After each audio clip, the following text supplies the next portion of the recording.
This episode is brought to you by Shady Brook Farms. If you're looking for ways to make mealtime healthier in the new year, make your favorite recipes with turkey from Shady Brook Farms. Take the pressure off, keep it simple and tasty without sacrificing flavor for nutrition. Whether you want a delicious sandwich or a post-workout protein, Shady Brook Farms turkey can do it all. Visit shadybrookfarms.com for recipe inspiration and to find retailers near you.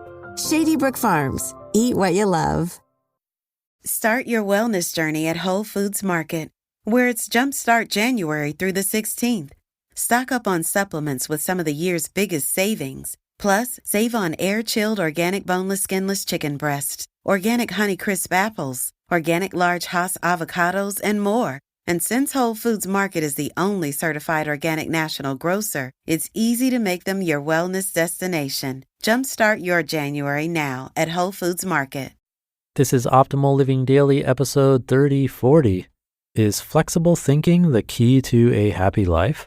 By Stephen Guise of minihabits.com. And I'm Justin Malik, your very own personal narrator today and every day. Me narrating means there are no interviews, just a short podcast where we can both improve our lives one day at a time. So with that, let's get right to today's post and start optimizing your life. Is flexible thinking the key to a happy life? By Stephen Guise of minihabits.com. I wrote my book, Elastic Habits, because I discovered that flexibility was the main driver of behavior change. If behavior changes through consistent action, then whatever enables consistent action is the most valuable activator. That's flexibility. Everyone does well when they're fully motivated and have enough time and energy to act. That's 5% of the time. Real progress requires constantly overcoming internal and external resistance to action. When you're flexible, you gain significant power to overcome obstacles. If you'll only go in a straight line, a big boulder will stop you. If you're willing to go around, over, or under it, you can proceed. It's a shame, then, that most people pursue goals in a straight line method. Ironically, it's done this way because it feels stronger. No excuses, I'll do this no matter what. Well, it's far weaker. Imagine a boxer who only throws right jabs. How easy it would be to defend. It doesn't matter how powerful he is if he gives you an easy defense. His power can be neutralized. But now imagine if he has a full arsenal of different punches. Uppercuts, hooks, jabs, and crosses. Now you're in real trouble because he has multiple ways to attack. Flexibility activates power. Mental flexibility equals mental and emotional power. If punch flexibility creates fighting power and behavioral flexibility creates the power to change, what can mental flexibility do and what does it actually mean? Mental flexibility, or flexibility of thought, is the ability to think laterally. This idea is layered in the following ways. Creativity. Instead of assuming one way of doing something, do you ever consider alternative approaches? Problems. Instead of ruminating on issues, can you shift your focus to solutions or blessings instead? And when you initially assume something, do you ever challenge it?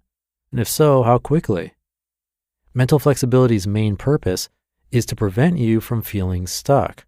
When people feel stuck, in nearly every case, they're creating that reality with rigid thinking. Rigid versus flexible thinking. I felt stuck physically before, meaning that I felt out of shape or in a fitness funk. But how does that make any sense when I can exercise in this instant?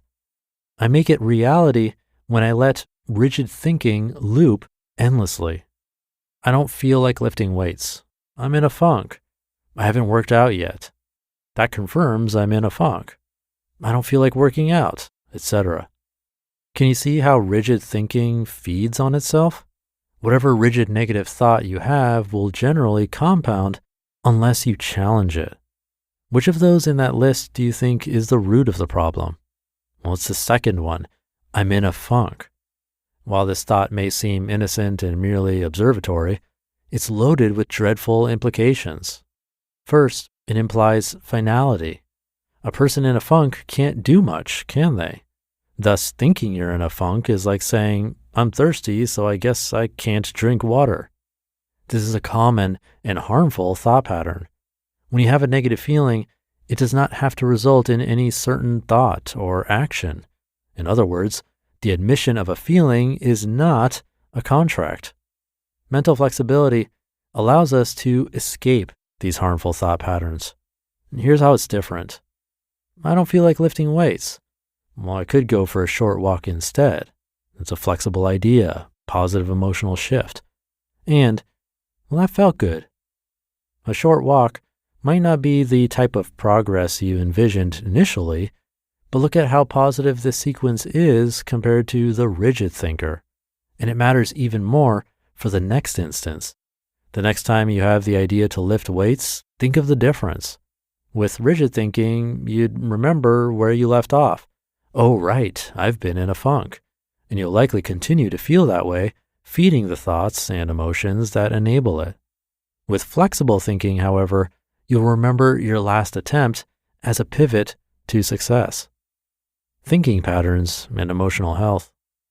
The prior example shows how flexible thinking and ideas helps create behavioral success.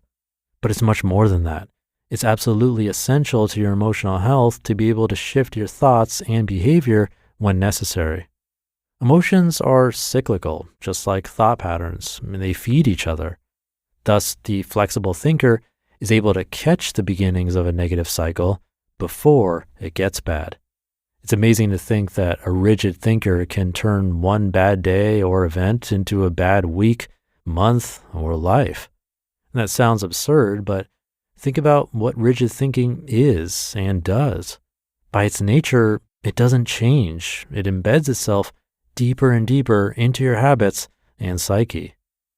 Today, I encourage you to monitor your self-talk. Challenge negative thoughts for veracity. Look for opportunities to pivot your thinking to a more useful place. The first step to increasing your flexibility of thought is awareness. Ask yourself questions about recurring thoughts and ideas, such as what purpose they serve and if they're accurate. Your thoughts are your world. Take care of them. Think with flexibility, and then you can keep the thoughts and ideas that serve you best. Challenge rigid thoughts that feed themselves, trap you, and steal your life force. Like anything else, the more you practice challenging your thought patterns, the better you'll get at recognizing them and pivoting to better ideas. You just listened to the post titled, Is Flexible Thinking the Key to a Happy Life? By Stephen Guise of minihabits.com, and I'll be right back with my commentary. Start your wellness journey at Whole Foods Market, where it's Jumpstart January through the 16th. Stock up on supplements with some of the year's biggest savings. Plus, save on air-chilled organic boneless skinless chicken breasts, organic Honeycrisp apples, organic large Hass avocados, and more. And since Whole Foods Market is the only certified organic national grocer, it's easy to make them your wellness destination. Jumpstart your January now at Whole Foods Market. How do you feel great on vacation? Like really good? Easy. You go to Aruba. You'll spend your time relaxing on cool white sand beaches and floating in healing blue water. You'll immerse yourself in natural wonder and find your center on an island where things move at your speed. You won't just feel great, you'll feel relaxed, renewed, and ready for life. That's the Aruba effect. Plan your trip at Aruba.com. Thank you, Stephen. I think somehow I grew up with the idea of challenging our thoughts. I think it came from my sister. And I'm grateful for it because I do think it's led me to outside-of-the-box thinking in many different areas of my life. Don't think I'd be a podcaster without it. But I think there's still room for improvement. Like for me, I can definitely relate to that idea of I'm in a funk, and then that turning into basically a self-fulfilling prophecy. For me, that takes the power outside of myself and more into external forces like, well, once the weather changes, then I'll get out of this funk. Or when I have a better night's rest, then I'll do more high-intensity exercise. When in reality, that night's rest is likely in my control after all, And especially with some outside the box thinking, it could be improved at minimum. I'm sure everyone has some recurring thoughts that just end up becoming reality for us, when from an outside perspective might be just that, thoughts, not reality. So I think this one was a great reminder to keep these thoughts elastic, as he says, as best we can. It can benefit us in so many ways. I hope it benefits you, both this article and this podcast. I couldn't be here without you, and I'm always open to feedback. You can get in touch at oldpodcast.com. Thank you for being here. Have a great weekend if you're listening in real time, and I'll catch you tomorrow, where your optimal life awaits.